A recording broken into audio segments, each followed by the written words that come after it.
This episode of the Mega Meeple is brought to you by our supporters over at Podpledge.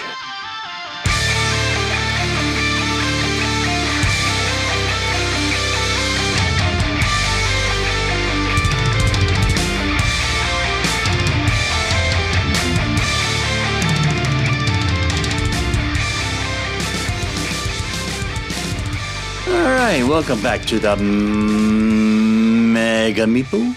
This show all about gamers and games that bring them together. This is episode 46. And people have been asking, hey, Mega Meeple, where's Al? What's going on with Al? We haven't heard from Al for a while. Well, Al's doing good. But, as life sometimes happens, there are times when people's priorities need to change and some things need to be put on a back burner. Or just put aside until later. And that's basically what's going on. Al's taking a hiatus or a sabbatical or a vacation or holiday or time off or however the hell you want to put it. But, Al, he'll be back. His mic is being kept warm. But, until, there are just some things going on. A higher priority. Al's gonna, when he's able to have some time freed up to be able to focus back on co-hosting the show with me and coming back to the Mega Meeple, he will come back. But until then, there's just some things that they're just more important that require more of his attention and focus, other than just getting together and talking about gaming. And that's totally understandable. Seasons come and go. There are times that things need to be reprioritized and things that need your attention more than others. So that's about it. But don't worry, Al will come back. Now, in the meantime, we'll be having some, I guess you'd call them guest co-hosts, that'll be appearing on subsequent future episodes until such time that Al is able to come back to the mic. So stay tuned for some of those. And again, want to remind you to submit your audio clip, either in MP3 or WAV format, and email those to megameeple@outlook.com. Just if you want to have your 15 seconds of fame during our 50th episode celebration. So try to get those in before April 14th or 15th so we have time to edit all those things together. And your audio clip will be played at the beginning of our 50th episode. So if you want to join the Mega Meeple and celebrating our 50th episode and 1 year anniversary as a podcast, you could do so.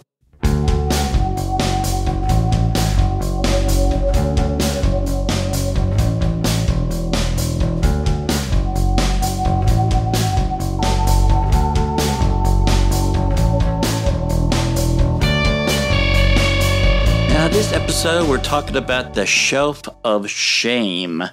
Well, what is it that we're talking about when we talk about the Shelf of Shame? Basically, these are games that you get, and with every intention to playing them. Maybe you saw a review of it, the artwork on the box jumped out at you, or there's just something about the game that initially got your attention. You got the game, but then you have yet to actually get it off the shelf and to the game table to actually play it. Or maybe it's a game that you played initially when you first got it, but now it's just been sitting on the shelf for at least a year and you haven't, it's collecting dust and cobwebs and crap. And it's just been a long, long time since you played it.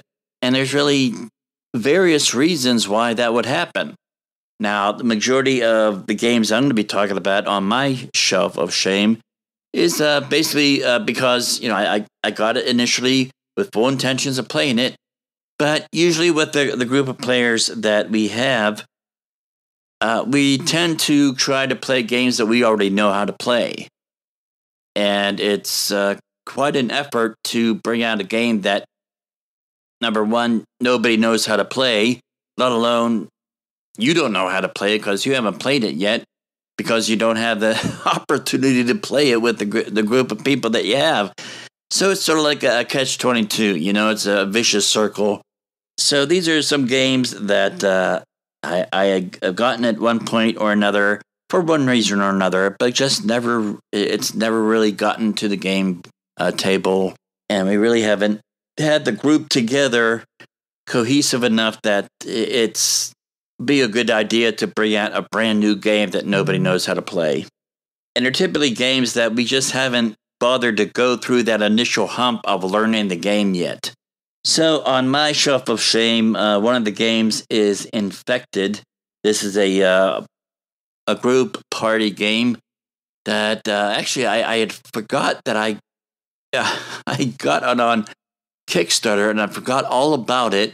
And then all of a sudden it shows up one day. I was like, oh yeah, I guess I did back that.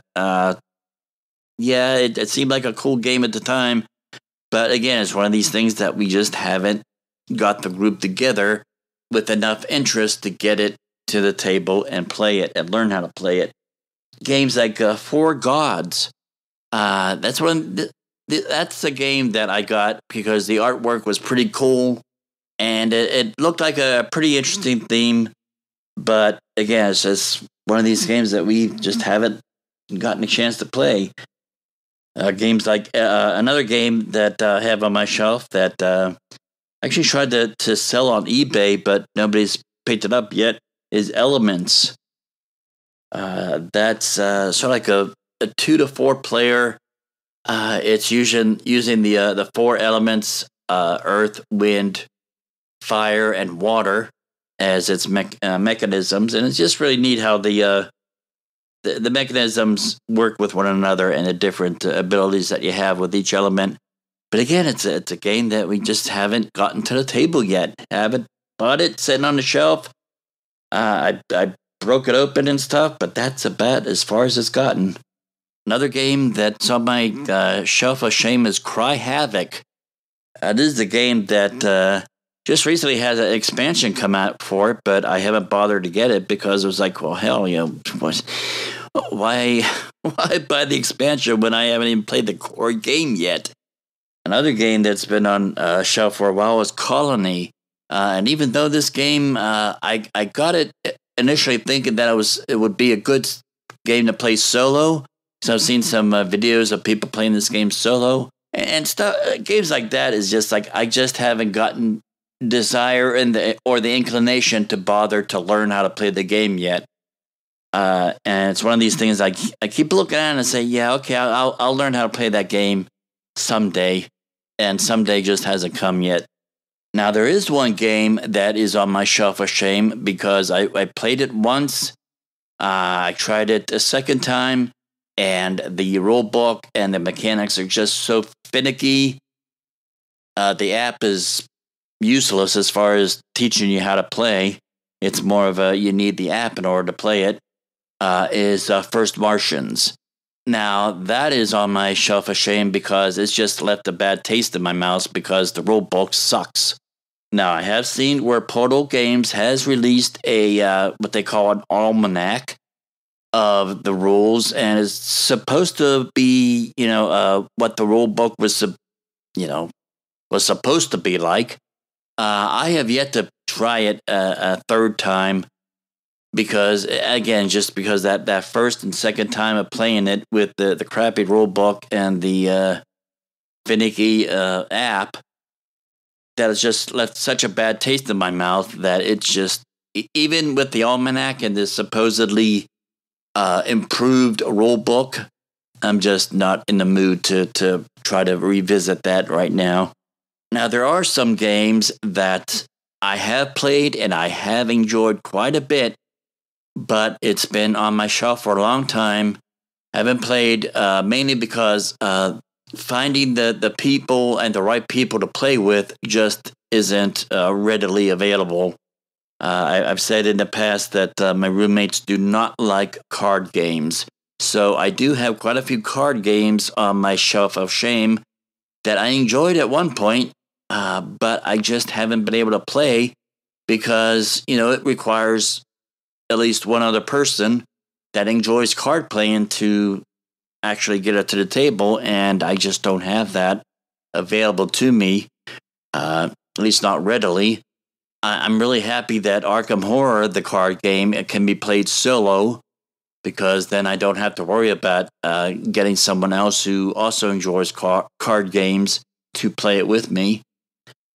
But games like Ashes, I loved that game for a while, and I am not even bothered to get any of the new decks that they released this past year, because I know that I'm not going to play that game as often as I used to, because again, I don't have any, I don't have people readily available to play it with me that likes card games as much as I do. Another game is Summoner Wars.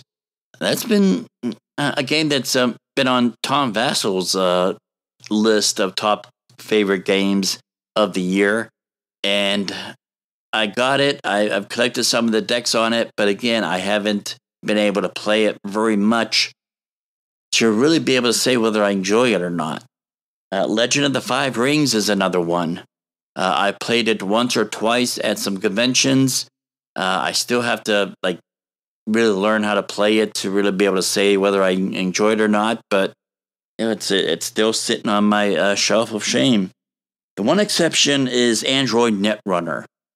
Now, I mean, I've enjoyed that game, but that game has left a bad taste in my mouth, mainly because, and I'm not saying this is the case in every sense, but from my personal experience, my experience with playing that game is that some of the people that play that game, at least in my local meta and local area, have been some real a-holes. So that's a situation where the game hasn't left a bad taste in my mouth, but some of the people that I have come across and played with, their attitudes have been much needed to improve. So the game hasn't left a bad taste in my mouth, just some of the people that have had a really crappy attitude towards other people and other players, they have left a bad, bitter taste in my mouth for that game. So that game has been on my shelf of shame until such a time that I can find someone who enjoys the game, enjoys card games, that's willing to play it with me, and doesn't have an a-hole attitude about it. And as of right now, I just haven't found that. So what about you guys? Do you have any games on your shelf of shame? Any games that you bought because you saw a good review, or it looked like something you'd be interested in, but you just haven't really played it yet? Maybe because you just haven't had the time. Maybe it's because you just don't have the right group of people that is interested in playing that game. Or maybe it's a game that you used to play and really loved, but it's been quite a while since you've gotten it to the table recently for one reason or another. So let us know in the comments below, or reach out to us at our either Twitter or Facebook or anything like that. Again, the links are found on the social media page on our website.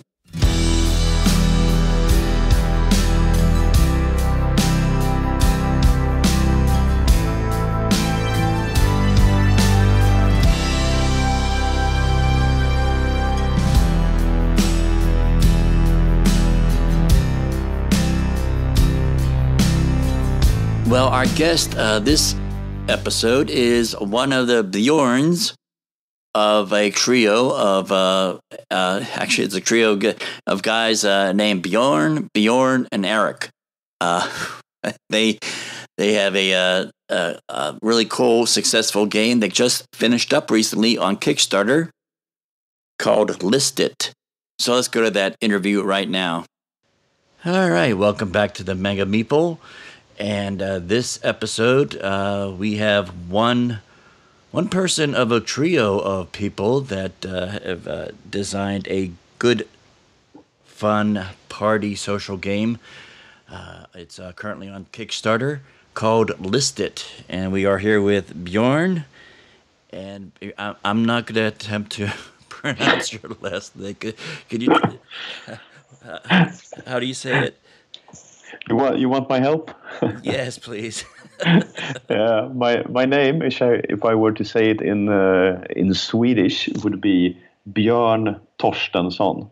Okay. Although the Englified version, I guess, would be Bjorn Torstensson. Okay. Yeah, we like to say things phonetically over here for some reason. Yeah. But yeah, a wise man knows his limitations, so I wasn't even going to try to do that. Yeah, you can practice and come back in a week or so. See where Okay. you're at. Oh, you're an optimistic son of a gun, aren't you? Yeah. But yeah, so tell now you have two other people, your partners in crime. Here, tell us about how you guys met and how you guys got into gaming. Yeah, so let's start with how we met. My two colleagues, one of them is also named Bjorn. So yeah, almost, I guess 2/3 of the population in Sweden are named Bjorn. No, they're not, but it's a pretty common name. So it means actually means bear in English. So Oh, okay. trivia for you. And then the other one is Erik. And me and Erik met when we studied. Like, I guess 10 years ago. And me and Björn, he is actually my brother-in-law. So we met about the same time I met my wife. I was going to say current wife, but I guess wife is sufficient. Yeah. You're not planning on Not at the moment. Okay.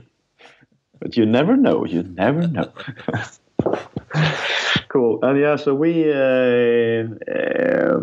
started hanging out around 1 year ago, roughly 1.5. Pretty much at the same time we came up with the idea of the game because we were on a vacation together, and on that vacation, then the magic happened that was to become ListIt. So what prompted you guys to come up with the game, and where did the idea come from?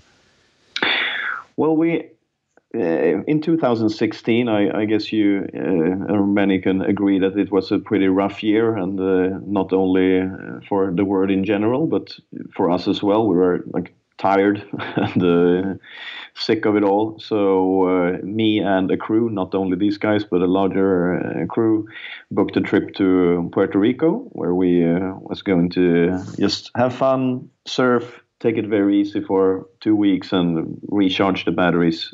It's so cold and dark in Sweden during winter, so we just needed sun, basically.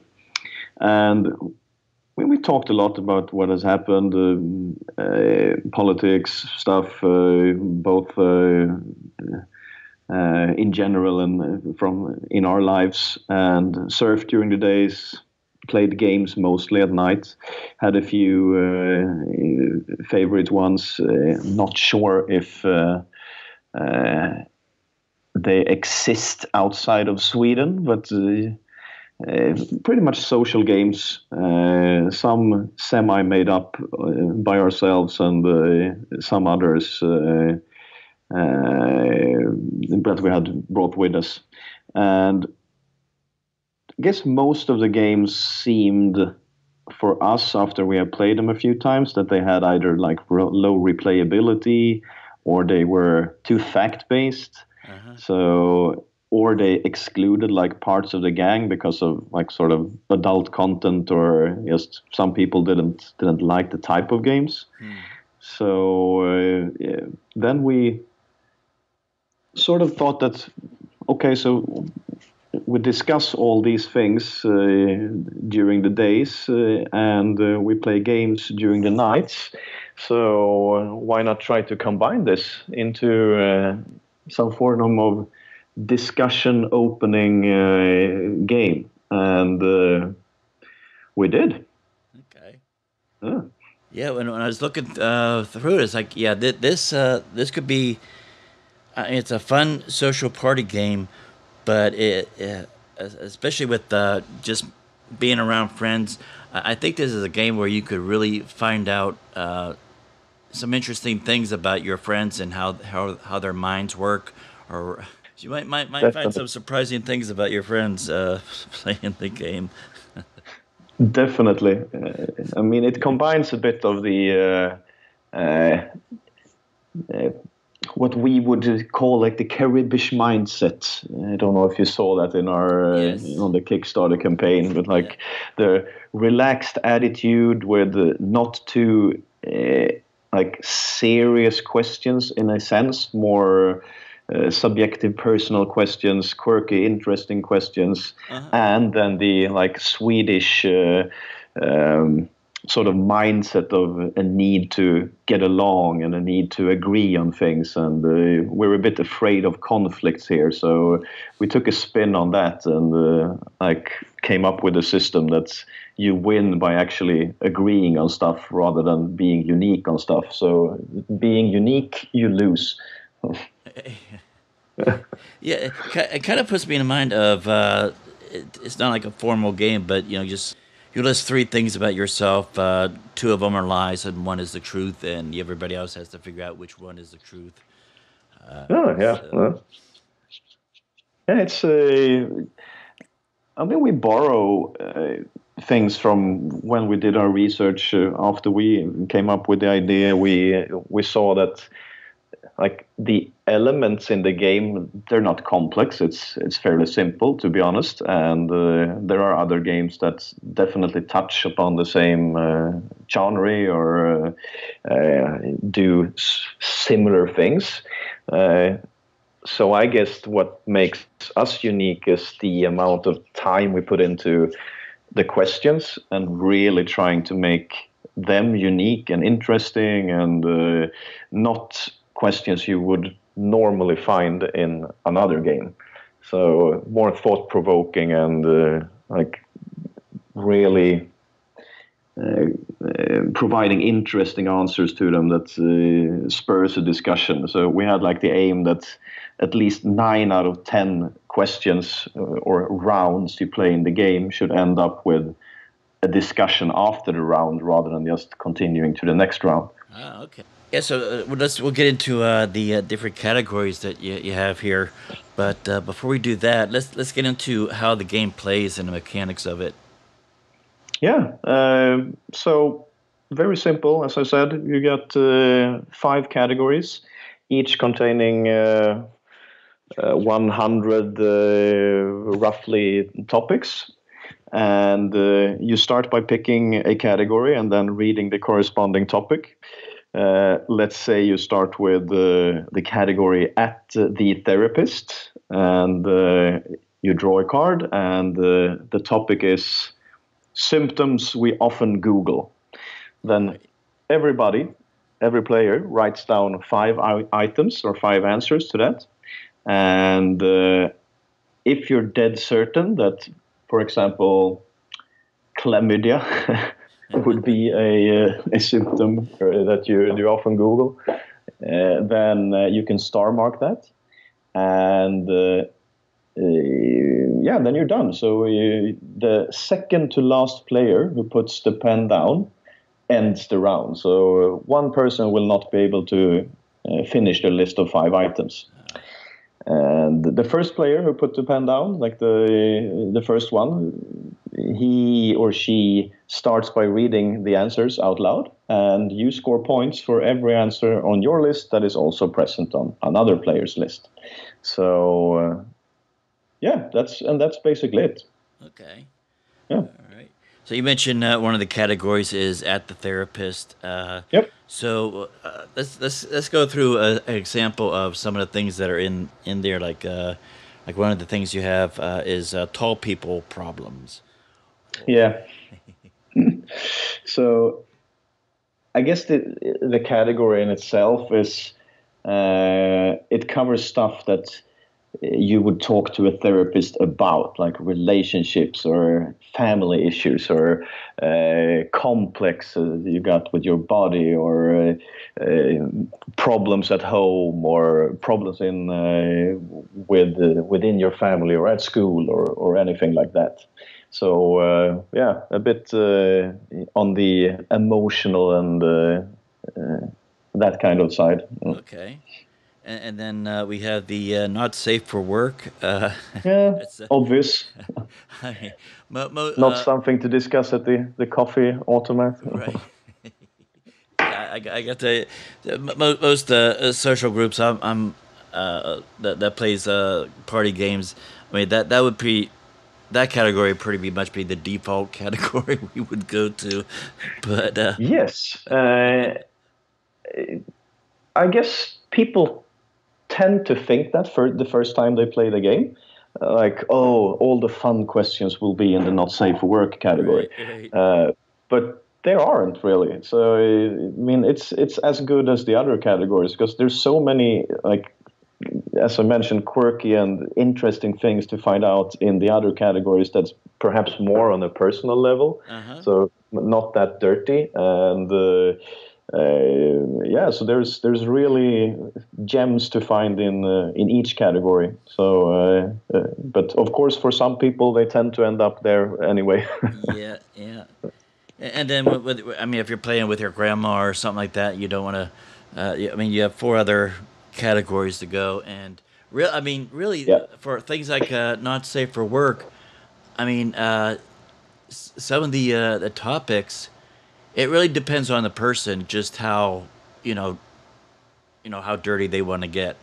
I mean, they exactly. could. I mean, you can get as inappropriate as you want to. I guess the best example is when we play this category, and we got a pretty. Uh, the question, the topic in itself wasn't that bad. It was sexy underwear.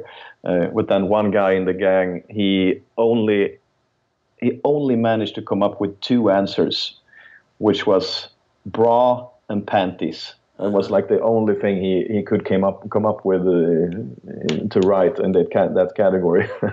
So the others we had, like, leather, and we had stay ups, and panther themes, and everything. But he couldn't come up with more than two. Okay. So then we have people and stuff, or things like Yeah. animals we are afraid of, and stuff. So what kind of things are I mean, people, but what would what would encapsulate the stuff aspect of that category? Stuff is everything physical.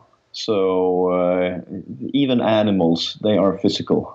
You Okay. can touch animals. So we cover lists of people, famous noses, for example, or people you definitely don't want to mess with, or whatever. And then stuff is stuff you find in a garage, or stuff you bring to a desert island, or Okay. things like that. All right. And then we have the typical, which is basically typical blank. Yeah, exactly. Could even call it perhaps like stereotypical. Right. It's stereotypical ideas we have about things. So it could be typical hipsters, or typical bikers, or typical Texas, or anything like that. So All try right. to dig down into what people really think about personalities or countries, or anything like that. Okay. And then you have finally, I guess you could call it a miscellaneous type of thing called a category called whatever. Yes, that's the if the glove don't fit category. Right. So really quirky, random, whatever stuff that we couldn't categorize in any of the other. And I gotta say, one of the topics is in the whatever category is bad things about the USA. Now, Yes. uh, you want us to like list 5 things only? Do Yeah, we have to limit ourselves to pick 5? the best five. Okay. I wonder if we don't have like a. I guess we should have a good things about the USA as well.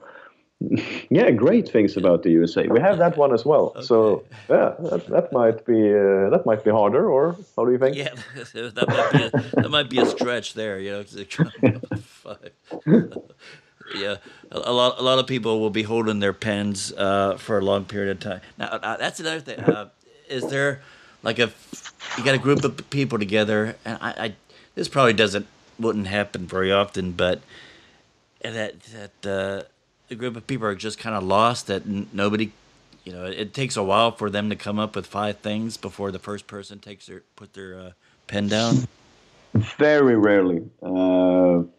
The brain juices start to flow pretty instantly, and I guess it's a good thing that it's not fact based at all, and there is no right or wrong answers. So.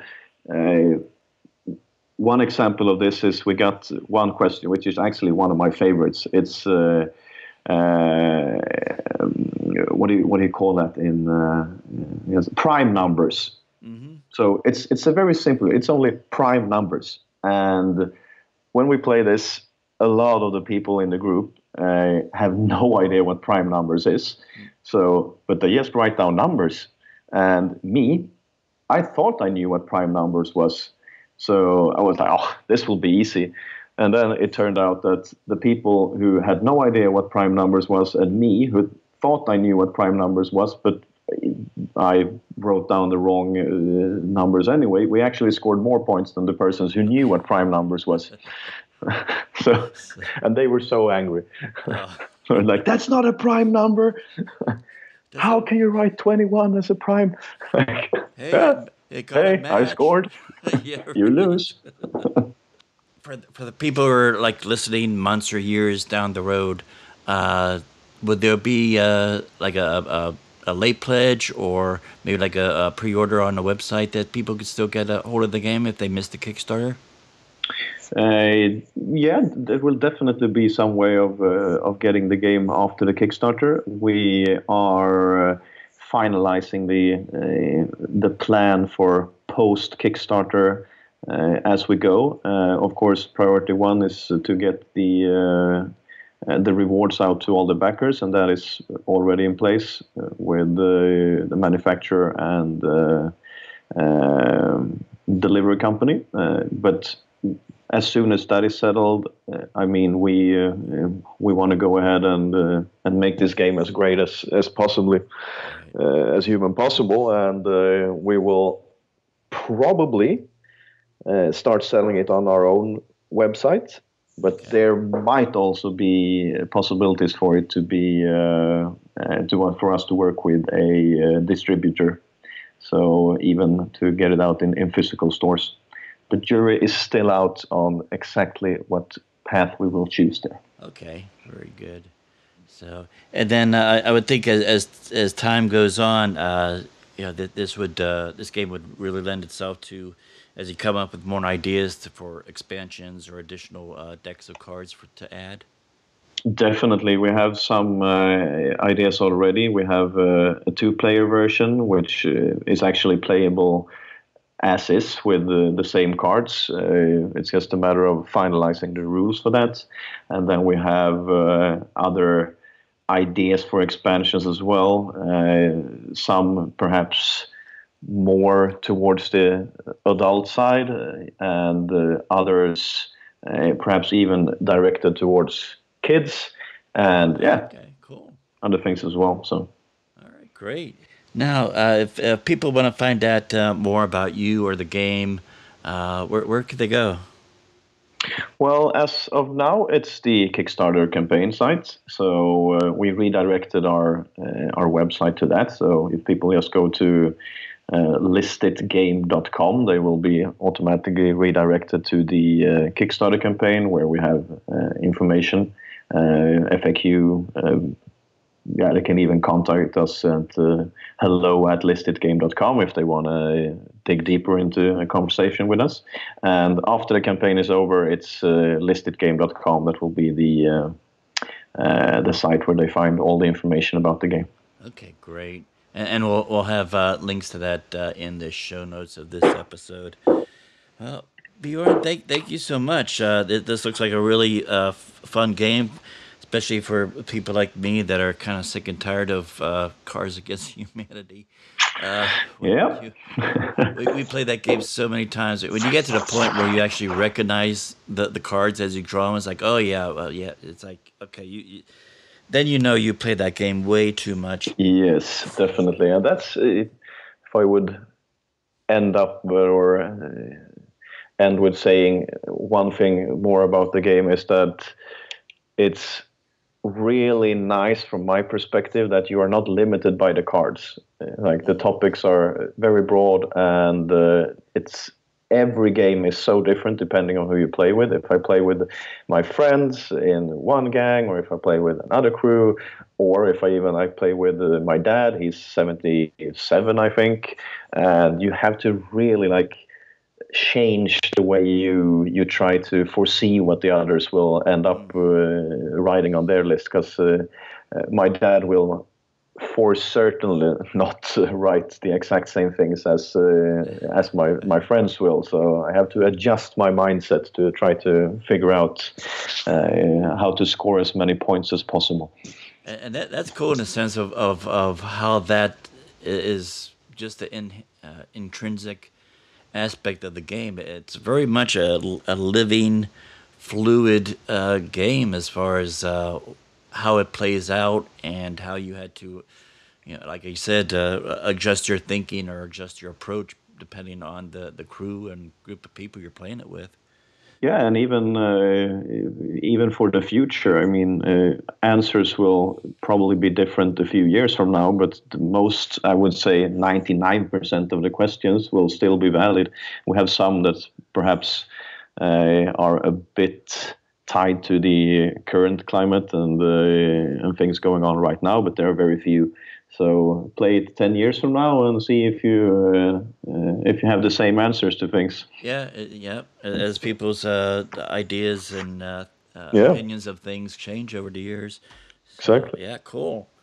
All right. Well, we like to play in ending. We like to play a little game with all of our guests. It's Go it's ahead. called the Mega Meeple Rapid Fire Round.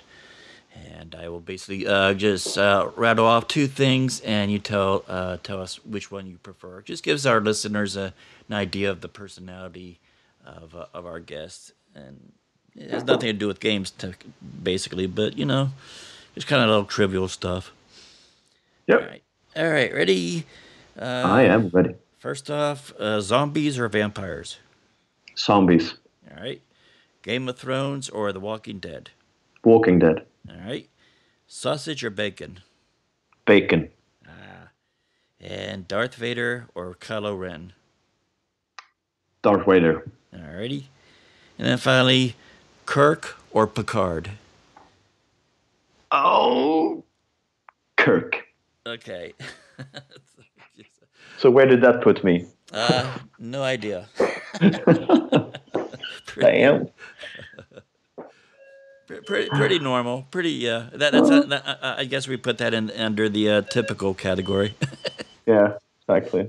Typical, straightforward Swedish answers. Yeah. All right, Bjorn. Well, thank you so much.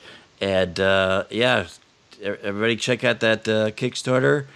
It'll be a cool party game for all your friends, and find out how your friends' minds work and what makes them tick. Well, thank you so much for having me. All right, no problem. Thank you. Thank you so much for listening. Stay tuned next week, as our guest is none other than Rob Davio talking about the Kickstarter game Fireball Island, which is launching on Kickstarter on April 3rd. And he will be our guest next week talking about that and restoration games and so forth. So stay tuned for that. If you haven't already, subscribe to us on iTunes. And while you're there, give us some 5-star loving. Leave us a happy review. It will really help us out. And if you're not into iTunes or Apple or any of those things, if you're more of a PC guy, then you could go to our website. Our podcast streams there each week. That's www.themegameeple.com. You could also check out our YouTube channel where we have unboxings and previews and reviews and interviews and such like that. The link to that is also on the social media page on the website. Now, if you are a game designer or you have a Kickstarter or a game that you'd like to be a guest on the show to talk about, you can reach out to us either on our contact page on the website, or you can email us directly at megameeple@outlook.com. And we'll see about getting you on the show. And if you really, really like the show and you would like to support us somehow, either per month or per episode, and help us out with some of the hosting costs and crap like that, you can go to our Pod Pledge page. And again, the link to that is also found on a social media page on the website. So thank you so much for listening, and we hope you will join us again next week. Until then, this is Tom saying we'll see you at the gaming table.